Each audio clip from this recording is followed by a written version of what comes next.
भीड़ की कोई जाति, मजहब या धर्म नहीं होता, ये हमने किसी मैगजीन में पढ़ा था।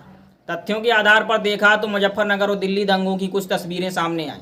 मौतों के आंकड़े भी दोबारा सामने आए। 27 अगस्त 2013 मुजफ्फरनगर जिले के कावाल गांव में हिंदू मुस्लिम हिंसा के साथ यह दंगा शुरू हुआ, जिसके कारण 43 जानें गई थी। 1000 से ज़्यादा लोगों को गिरफ्तार किया गया था। वहीं दूसरी ओर देखें तो दिल्ली के उत्तर पूर्वी इलाके में सीएए के खिलाफ शुरू हुए प्रदर्शनों का अंत दंगों की शक्ल में हुआ। 23 फरवरी से 26 फरवरी 2020 के बीच हुए दंगों में 53 लोगों की जान गई। दिल्ली पुलिस के हल्फनामे के मुताबिक 40 मुसलमान थे और 13 हिंदू थे। ये आंकड़े कागजी हैं। असल बात तो ये है कि दंगों में कभी मौतों के आंकड़े सही नहीं आते। आप गौर करिए, यदि 21वीं सदी में यदि मजहबी दंगे हों तो कितना शर्मनाक है। जो अपने आप को आधुनिक युवा कहते हैं, यही मुख्य कारण बनते हैं इन दंगों का, जो दो कौड़ी के नेताओं और धर्मगुरुओं के बहकावे में आ जाते हैं। हैरत की बात तो ये है कि मरने वालों की संख्या भी इन्हीं युवाओं की होती है।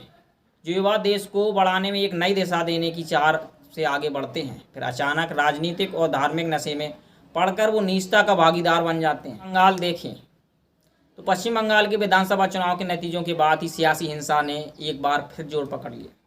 इसमें माना जा रहा है कि 25 से 30 लोगों की मौत हुई है। टीएमसी और बीजेपी एक दूसरे पर आरोप लगा रहे हैं, लेकिन प्रशासन का क्या, वो इतना अंधा कैसे हो गया कि उसे ये नहीं दिखता कि बर्बादी में तुम्हारा भी योगदान है। क्योंकि राजनीतिक दलों का कोई भरोसा नहीं है। इनमें से ही किसी ने ये उपद्रव करवाया होगा, लेकिन जिनके द्वारा हुआ वे गोबर या भ्रष्टा खाते थे क्या?